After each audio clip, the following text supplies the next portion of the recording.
सभी को जोहार, नमस्कार और स्वागत है आपके अपने चैनल संकल्प झारखंड में। अगर आप जेट की तैयारी कर रहे हैं तो आप जानते हैं कि पेपर वन में रिसर्च एप्टीट्यूड कितना ज़रूरी है।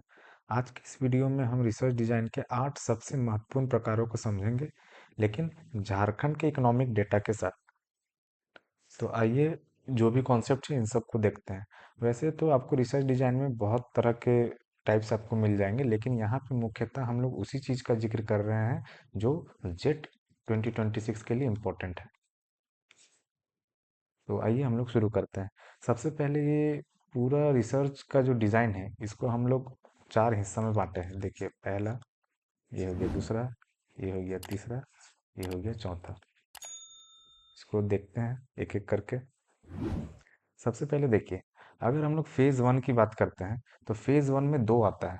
जैसे अगर इससे पहले देखिए, ये हम लोग फेज़ वन की बात करते हैं तो इसमें हमारा पहला आया डिस्क्रिप्टिव, दूसरा आया एक्सप्लोरेटरी।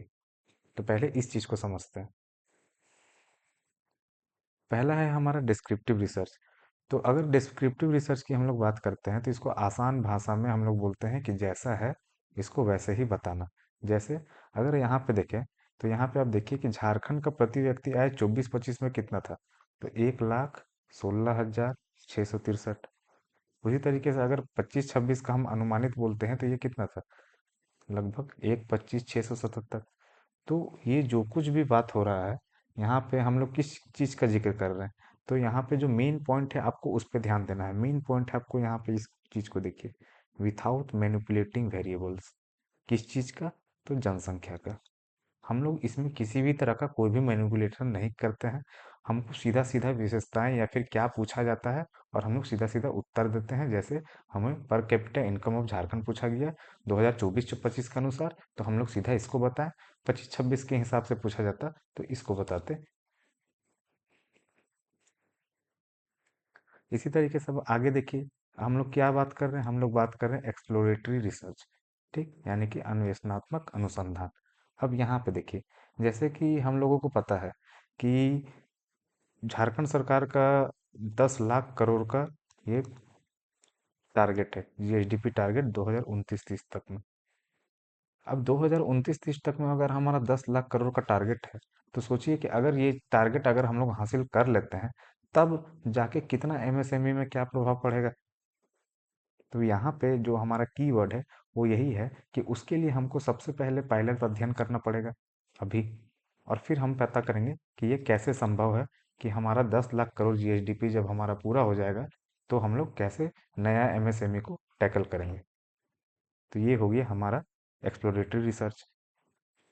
एक्सप्लोरेटरी रिसर्च में और आपको यहाँ पे याद रखना है, देखिए, इन्वेस्टिगेट्स ए प्रॉब्लम, प्राथमिकताओं को स्थापित करने और परिचालन परिभाषाएं विकसित करने के लिए एक ऐसी समस्या की जांच करता है जो स्पष्ट रूप से परिभाषित नहीं है। तो ये 29-30 का बात कर रहा है। 2029-30 में क्या होगा नहीं होगा ये हम लोग को नहीं पता।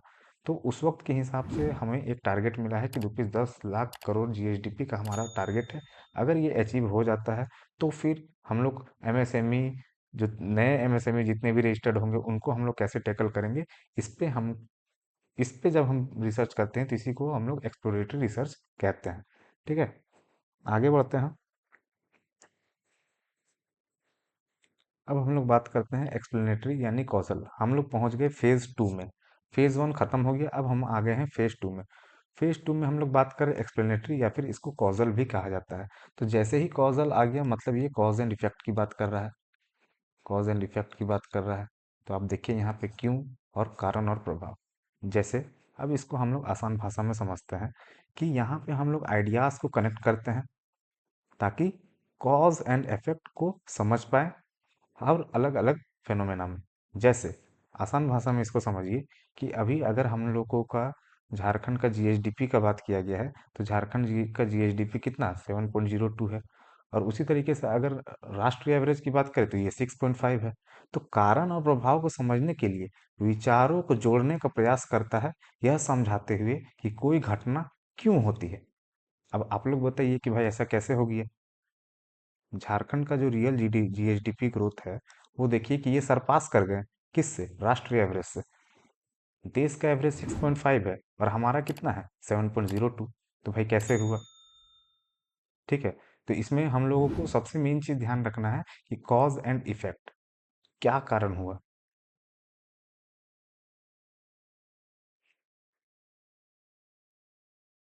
बात करते हैं कोरिलेशनल रिसर्च की। कोरिलेशनल रिसर्च की अगर हम लोग बात करते हैं तो यहाँ पे दो चीज़ को देखिए, पहला है संबंध, दूसरा है जुड़ाव।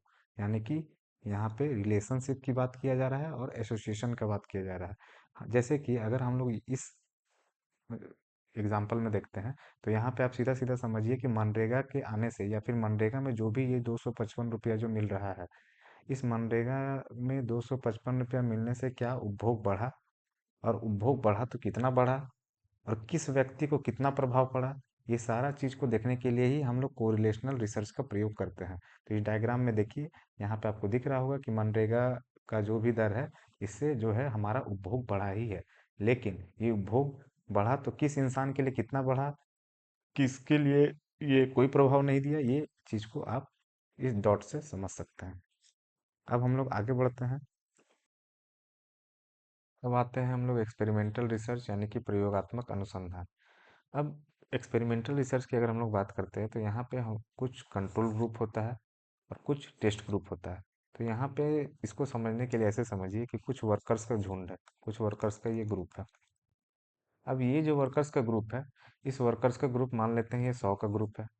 अब इस 100 के ग्रुप में हम लोग 70 को कंट्रोल कर लिए। कंट्रोल कर लिए मतलब इसमें हम किसी भी तरह का कोई छेड़छाड़ नहीं किए। और 30 लोगों को हम 27 का एक्स्ट्रा रिचार्ज कर दिए। ये देखिए एक्स्ट्रा टॉपअप रिचार्ज कर दिए। ठीक है।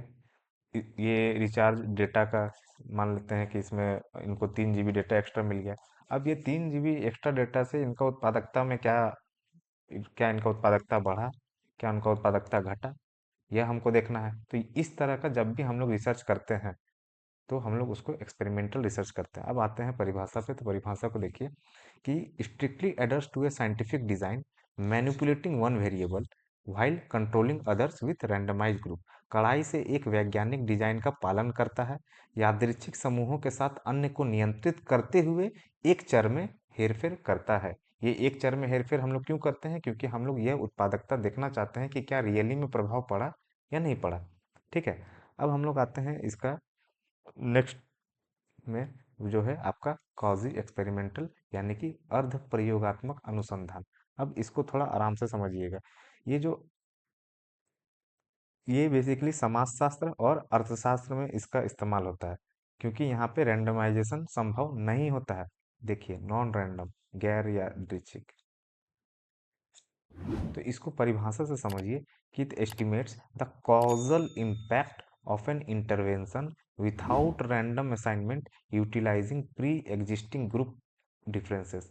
पूर्व मौजूदा समूह अंतरों का उपयोग करते हुए यादृच्छिक असाइनमेंट के बिना किसी हस्तक्षेप के कारण प्रभाव का अनुमान लगाता है। अब इसको आसान भाषा में समझने के लिए यहाँ पे आप इसको एक उदाहरण से समझ सकते हैं कि मान लेते हैं कि PM Poshan scheme, PM Poshan scheme, PM Poshan यानी कि mid day meal, mid day meal, mid day मील।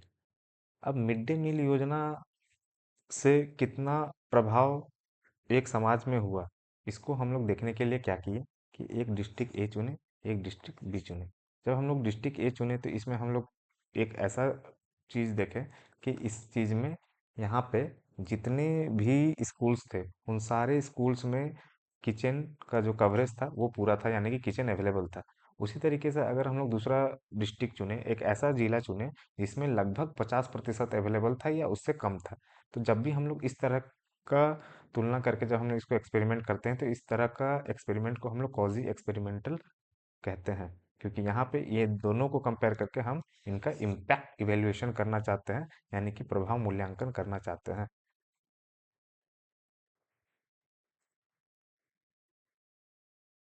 फेज 4 यानी कि लॉन्गिट्यूडनल रिसर्च। अब जब हम लॉन्गिट्यूडनल रिसर्च की बात करते हैं तो ये एक लंबा फिल्म की तरह है। हम जनजातीय परिवारों की आय को 2016 से लेकर 2026 तक लगातार ट्रैक करते हैं। मतलब एक ही व्यक्ति को एक लंबे समय काल के लिए इसको ट्रैक करते हैं और इसके आय में परिवर्तन को देखते हैं। तो इस तरीके का जो भी रिसर्च होता है उसको हम लोग लॉन्गिट्यूडनल रिसर्च करते हैं। तो यहाँ पे आप परिभाषा में भी देख सकते हैं, repeatedly observes the same variables और सब्जेक्ट ओवर शॉर्ट और लॉन्ग पीरियड ऑफ टाइम। ठीक है, अब आते हैं क्रॉस सेक्शनल रिसर्च पे। तो क्रॉस सेक्शनल रिसर्च ये एक फोटो या स्नैपशॉट की तरह है, मतलब एक स्पेशल पॉइंट ऑफ टाइम पे। जब आप क्रॉस सेक्शनल की बात करते हैं तो ये पॉइंट ऑफ टाइम की बात करता है, पॉइंट ऑफ टाइम। उसी तरीके से जब आप लॉन्गिट्यूडनल की बात करते हैं तो ये पीरियड ऑफ टाइम की बात करता है, पीरियड ऑफ टाइम। तो ये एक छोटा सा अंतर है इन दोनों के बीच में। तो आप देखिए कि इनका जो कीवर्ड है वो क्या है, वो स्नैपशॉट या फिर एक बार का। तो अगर हम लोग यहाँ पे देखें इस केस में, तो 2025-26 के इकोनॉमिक सर्वे के एक ही डेटा पॉइंट में महिला साक्षरता दर वृद्धि 2.5% और पुरुष साक्षरता तो 0.47।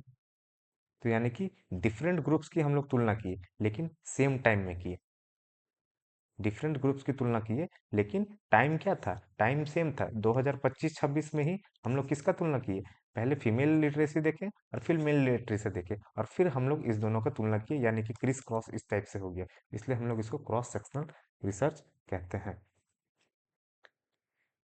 ओवरऑल हम लोग 8 इंपॉर्टेंट रिसर्च डिजाइन को समझे हैं जो यहाँ पे दिया हुआ है। अगर आप इसको समझना चाहते हैं तो यहाँ से भी शॉर्ट फॉर्म में समझ सकते हैं। तो इसी के साथ हम लोग क्लास को समाप्त करते हैं। इस तरह का क्लासेस के लिए हमारे साथ जुड़े रहें। सभी को जोहार, जय हिंद।